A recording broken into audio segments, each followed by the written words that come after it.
Hello, everybody. Welcome to the beautiful Franklin Canyon Reservoir, I believe it's called. I am here today with a story and a message in my heart, y'all. So it is June. It's actually my mom's birthday today, and it is Pride Month. And I wanted to do something a little special for Pride Month because it's so special to me. And I've just been feeling like celebrating. So I have had an idea for a painting that I wanted to make for Pride Month, and I made it this morning, and now I'm at the motherfucking park, and I thought it would be kind of special if I told you all my coming out story. It's, I would say, nothing too dramatic or crazy, but it is mine, it's my truth, and to the best of my memory, I'm gonna try to recollect it for you all. I'm gonna start by flashing all the way back to 6th grade. I moved to Colorado in 6th grade. Before Colorado, I lived in Virginia for like 9 months, and then before that I was in Tennessee and then North Carolina. So a little bit of context, I am very much from the South. I grew up in a very religious, Christian, very traditional family, and it's 6th grade. We just moved to Colorado, and I've already been having some very secretive feelings, you guys. I think that it all really started for me 1 year prior in the 5th grade. And I saw the Lady Gaga Alejandro music video, and it did something to me, you guys. It absolutely did something to me. And yeah, anyway, so like 5th grade, I was having all these feelings. I was watching that video on repeat. Oh, and I guess I really just like always kind of had a feeling, always kind of knew. I don't know. It's interesting because somebody like me, it's so obvious right off the bat. And I'm sure even as a 2-3-year-old, it was obvious. But, you know, as a young child who grew up in the circumstances I did, it was something I very much had to realize and really think about. And I remember in the 6th grade, I really started thinking about it, and I really started watching that Lady Gaga Alejandro over and over again. And from what I remember, I think the first thing I did was I told a friend of mine in art class.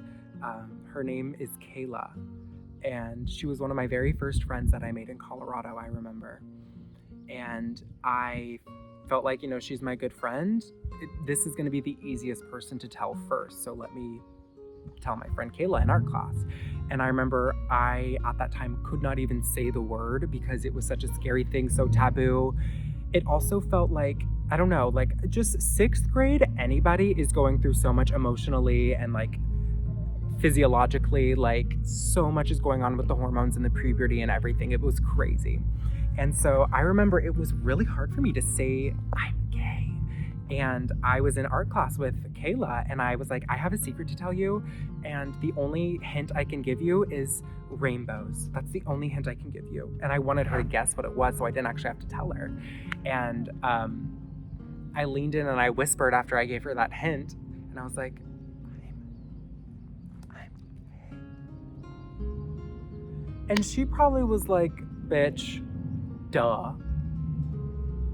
I'm sure it really was not a surprise to anybody because what the fuck. But I remember telling her, and it made me feel really good immediately. Like it was such a pressure off of my body that I could feel that was very interesting. It was something I had never felt before, like I was able to exhale in a way after telling her this. And from there, I really told everybody, probably within like a week span, I would say. I told all my friends, at least my friends at school, like probably 3 or 4 people at school when I say that. Yeah, I told probably like 3 or 4 of my friends, and it kind of went the very same way.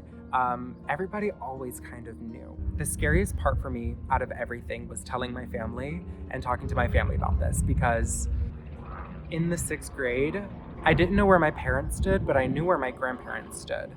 Because my very first memory, and I'm so sorry, I'm so scatterbrained right now.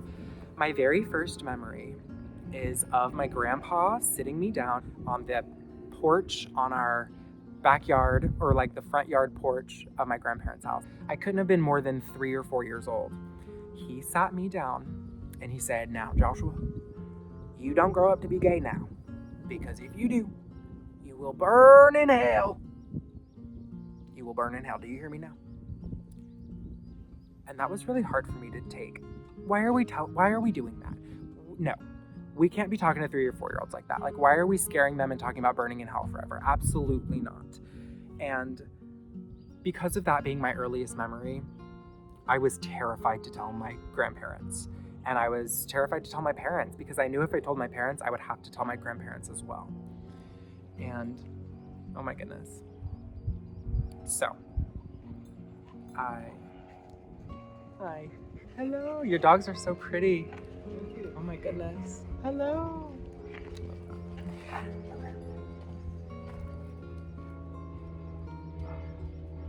Okay. Dogs walked past, but that's okay. They're very beautiful. Okay. Continuing my story. So, I told all my friends everything was fine. At school, I was very quiet about it, but if you knew me, you knew. And even if you didn't know me, you didn't need me to tell you to know. So, anyways, I remember in the 6th grade, I went to the counselor's office a lot. I think I don't know, I've always had this victim-y complex to me where I just always am wanting people to take care of me and tell me what to do. And I remember I always enjoyed going to the counselor's office and the guidance counselor growing up. Even in elementary school, I would go. I mean, I always struggled with bullying and friendships and things like that, so it kind of makes sense. But I was very comfortable always going to the guidance counselor for things. And I was like, this is a perfect opportunity to talk it out with basically a free therapist. Even though back then I was so not into the therapy idea. I was so private. I was so scared to talk about my feelings. I don't know. It's weird. I look back and I have so many mixed memories. Anyways, I go to the guidance counselor and I tell him, hey, I'm gay and I need to tell my parents and I'm so scared and I don't know what to do. And he basically, it's a very short conversation, I remember. He's like, okay, I want you to really think about this because this could go many different ways. They could be supportive, but I'll be honest, there is a big chance that they could not be supportive. There's a chance that they could kick you out of the house. There's a chance that you could get disowned. And that's also so extreme to tell a child. That is realistic, and I guess keep it real with me, but that was a hard thing to hear as well, and that made it even scarier for me. And so this guidance counselor and I were talking. I was like, I don't know if I could say the words even. And he suggested, maybe you should write a letter. And that's what I did. I sat in that guidance counselor's office and I was like, okay, I don't even know what to say. And he tried to help me come up with things. And the only thing I could write down was Dear Mom, I'm gay. Looking back, it's kind of funny, but in the moment, I remember shaking, being so scared, the feelings in my body were crazy. I honestly don't know how long after I wrote that letter, I gave it to my mom. And I remember, I was in Colorado, it was in my bedroom, and I told my mom, hey, I have something to tell you. And I held the letter in my hand. And I was like, I think I'm going to try to say it to her and not have her read the letter because it might be scarier for her to read it. So I'm going to try to tell her. And she got in my room. And from what I remember, I immediately started crying. And I could not spit out anything. I was silent. It's like I was choking on air, on nothing. The air was so heavy. And I was crying and I gave her the note and she opened it up. And it's so hard to remember, and it's interesting. I feel like it's very telling that my memory is so splotchy, and that means something. I don't know exactly what. That's kind of sad to admit. But anyways, I give my mom the note. She opens it. I'm sure she hugs me. I'm assuming, I'm sure she hugs me. She basically tells me, I still love you, Joshua. Everything is okay. It is okay. Everything is okay. I love you. And that is so sweet. I'm so thankful. I'm so thankful that it went that way. And I remember asking her, one of the only things I could ask her is, how are we going to tell my grandparents? How are we going to tell Mama and Papa? And she said, don't worry about that right now. Don't worry about that. Everybody, don't worry about that. I love you. We all love you. It's going to be okay. She basically told me, as long as you love Jesus Christ, it's okay. And after that, she left the room, went and spoke to my father. I was shitting my pants. My dad comes in. I remember I'm laying in the bed and I have the covers all the way up, like I'm trying to hide or fall asleep.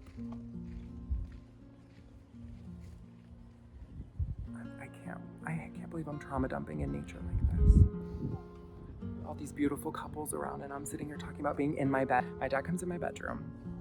He sits and like puts his arms like on the foot of my bed like that. And he's like, Joshua, I'm so scared. I'm terrified right now. My dad is like a big, strong, very masculine, very tough guy, very macho kind of guy. Especially back then he was. Joshua, I still love you. It's okay. As long as you love God, it's okay. That's basically what he says. And I'm like, okay. At that point in my life, I was of the belief that, you know what, I think I can be gay, and you know what, maybe I can love God too all at the same time. I was still very much in a Christian life bubble, and so I didn't really see any other option. So I was like, okay, that's okay. Like, as long as you guys aren't kicking me out and like shunning me, it's gonna be okay. And I'm sure all of that realistically happened within an hour. And then both of my parents knew. I don't know if it was the same day. It might have been the same day. My parents then told my brothers. I have 2 older brothers, and it was a 5-person house. We were all at home. My parents told my brothers. I remember being in my bed again, and the middle brother, I'm the youngest, the middle brother, he comes into the bedroom. Or maybe I go into his bedroom to talk about it. Like we're in the same bedroom and like awkward conversation. We're all so awkward with each other. It's weird. He has a Hulk action figure, and all he says to me about it is, picks up his Hulk, he shows it to me, says, "You like this?" I couldn't even tell you what I said or what I did. I hated it in that moment, but I'm thinking back and that's kind of funny. I don't remember what I said. I'm sure it was absolutely zilch, not a nothing. That's really the only interaction I have with my middle brother about it. And then I don't think me and my older brother ever really had a coming out kind of experience. Like, it was just kind of, again, after I spoke about it then, it was all kind of silent knowledge, and it was very silent knowledge for a long time. And I remember the way my family would speak about it for probably 3 to 5 years after that was very rare. But when it did come up, Joshua, I know you're thinking that you might be gay. Joshua, I know you're thinking about that you might be gay. Which is valid. Like, give me the time to decide. I guess now let's talk about the grandparents, because that's I feel like that would make sense to be the next evolution of the story. So now at this point in time, family knows, friends know, everything's okay. It's awkward and it's weird between me and my family. We don't talk about it, but as time goes on, that naturally goes away. And my grandparents. So I spent the next several years hiding it from my grandparents. I say hiding it because am I ever really hiding it? Absolutely not. I spent the next several years not talking to my grandparents about it, committed that I'm never going to tell them. I had promised myself, like, they will never know about anything. If I ever get married, if I ever have a child, like, they will never, I'm not going to tell them, I'm not including them. And I spent a long time still being very close with my grandparents, especially very close with my grandma.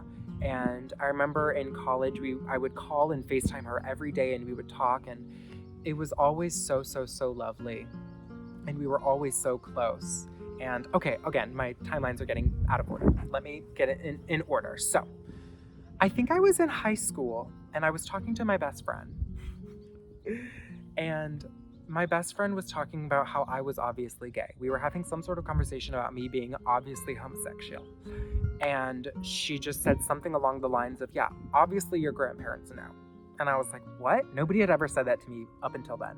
I was like, what? There's no way my grandparents know.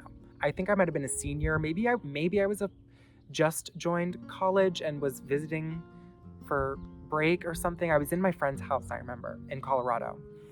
Somewhere around there, like 18 years old-ish. And my friend is like, yeah, obviously your grandparents know, Joshua. It's so obvious. Like, there's no way they don't know. And I text my mom because, like, I kind of freak out. Like, nobody's ever said this to me before. In my heart of hearts, like, they'll never know because they wouldn't know. They wouldn't know a gay person if they were right in front of them. Like, they just would never know. Um, and I text my mom because I'm like, hey, do they know? Like, is it obvious? Like, do they know? And my mom is like, yes, Joshua, of course. We've always known. And again, I'm so sorry if my story's messy because things are sounding messy, but like, this is just the truth of where I'm at in this story with my brain and my heart and my conscious all like, we're flowing right now. We're flowing stream of consciousness. And that really shook my world. I remember my world turned upside down in my best friend's house when that was spoken to me, because again, like, I was convinced I was going to go the rest of my grandparents' life with them never knowing.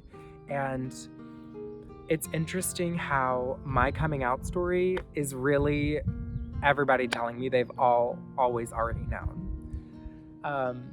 After finding out that my grandparents already knew, I still didn't bring it up to them for a long time. The first time I did actually bring it up to them, it was, I would say, maybe 3 years ago. I was visiting them with a friend from California, with one of my college besties. We were visiting her family in the South and then my family in the South. And so we were spending a few days with my grandparents. And I had talked to my friend on the days leading up. I was like, I want to say something to my grandparents when we leave, when we're about to say goodbye. Because at this point, I had a boyfriend. I have a boyfriend named Kevin, and he was in my life. He was my boyfriend at that time. And I knew that they knew about it because, okay, hold up. Okay. My mom told my grandparents that I had a boyfriend and told them about Kevin. And I don't really know when this happened, but this happened sometime, and I had been dating Kevin for a while, and my mom told me on the phone, well, Joshua, they know about Kevin. I tell them.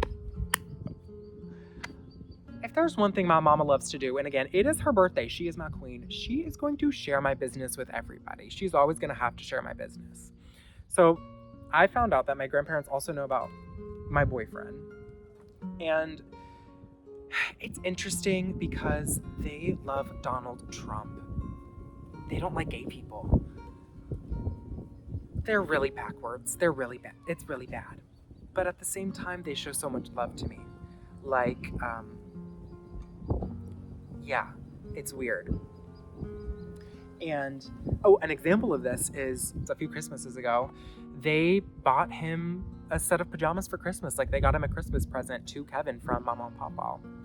And, like, it's weird because, I don't know, like, it's just these signs, these little, what's that noise? It's these little signs of love, but I know that they're not supportive. They don't like this. They don't like it. And that all, the Christmas present and the gift happened, I believe, before the airport conversation with my best friend that I'm circling back to now. Again, I'm so sorry, I'm all over the place. Me and my friend were visiting my grandparents, and we were going to the airport to leave. And I was like, I'm gonna talk to my grandparents about being gay because, you know, I think I'm older, I can articulate myself better. I feel like I have stronger reasoning for why I feel like it honestly shouldn't be a biblical or a Christian thing to be hateful to gay people. Like, it really shouldn't. Like, if you are Christian, you should be loving the gays and supporting the gays. I tried to come at them with this information and have like a calm talk with them. Like, I was like, Mama and Papa, I know you guys know about Kevin. I know you guys know about Kevin. And I just remember my grandfather really quickly interrupting, talking over everybody. Oh, Joshua, well, you know what we think, that's not right. This says this Bible verse says this. No, you know that is not right. This one says you shall not do that. You cannot do that. And my grandma was really quiet. And my friend was quiet. And my friend, she wasn't in any position to really like speak up or like, you know, this was my conversation to have. And I got really flustered. I couldn't fight back the way I thought I was going to be able to. It's hard talking to certain people about things like this. And I feel like I have a tendency when things are important, I get really flustered and I can't get my thoughts together, kind of like this fucking video, this story right now. And it's hard for me. And it was also quick. And next thing I knew, my grandparents were giving me and my friend $40, and they were sending us away, and they told us they loved us and they gave us a hug. And it was weird, and I was crying, and it was weird. And it makes me kind of sad because my relationship with my grandparents is so up and down and back and forth, and it's all 100% on me. I go through periods of time where I feel like I need to hold strong with my virtues and my values, and if you don't align with that, I'm not going to waste my time on you. Like, if you can't even support me and see me for a human being and do what you can to keep my human rights, like, people that like Trump are really bad. Like, if you are MAGA, like, truly, there's a difference in just Republican traditional and being a MAGA, Make America Great Again, Trumpy. Like, it's literally a mental illness, and you've been brainwashed. And just as much as I live in my little LA bubble, they live in a bubble too. And yeah, it's weird. But that's kind of, I guess, not really part of my coming out story. At the end of my coming out story, everybody knows. I'm really proud of myself for going on the journey I did, because I know that my journey happened when I was very young. And I'd like to think that, oh my God, more people are coming. Yeah. Oh my God. I'm so embarrassing. And I'm humiliating myself. But yeah, at the end of the day, I think that being truthful to yourself will always shine bright and leave a good impact on others. And the more you are yourself, it gives other people permission to be themselves too. So I think that's about it. I have to go. Okay.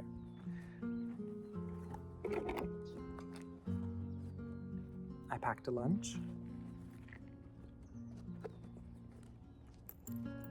Oh, and what do you know about my juice? And I made a juice.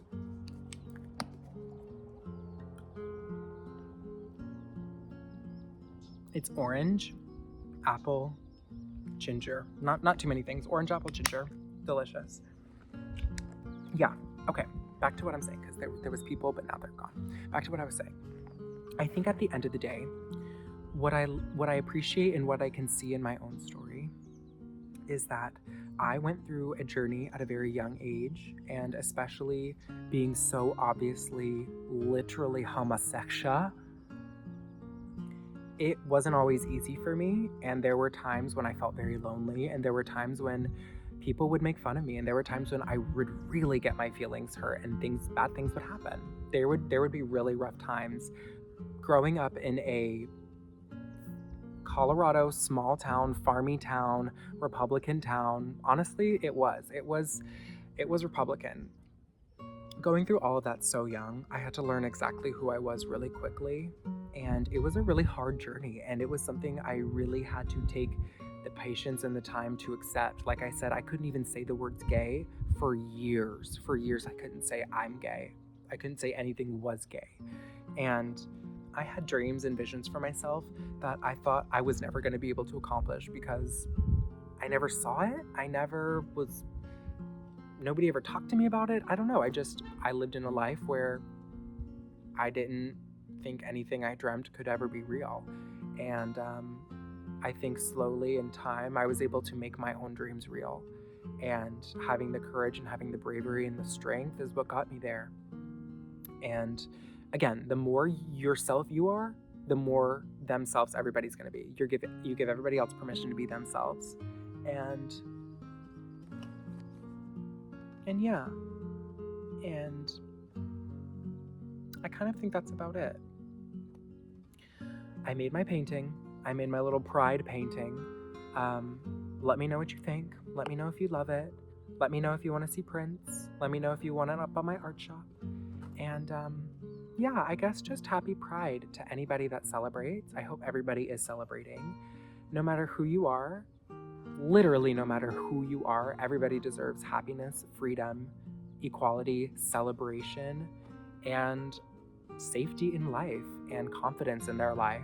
And I just want to spread that with everybody I can and share that with everybody I can, because I was always given so much, and I am so blessed to have the family and the support system and the community that I do. And all I can say is I'm grateful. Okay, wow. I'm honestly also proud of myself for doing this video and being in public talking right now, because like the several people that have walked past humbled me. Okay, I'm gonna eat my lunch now and drink my juice. Love you.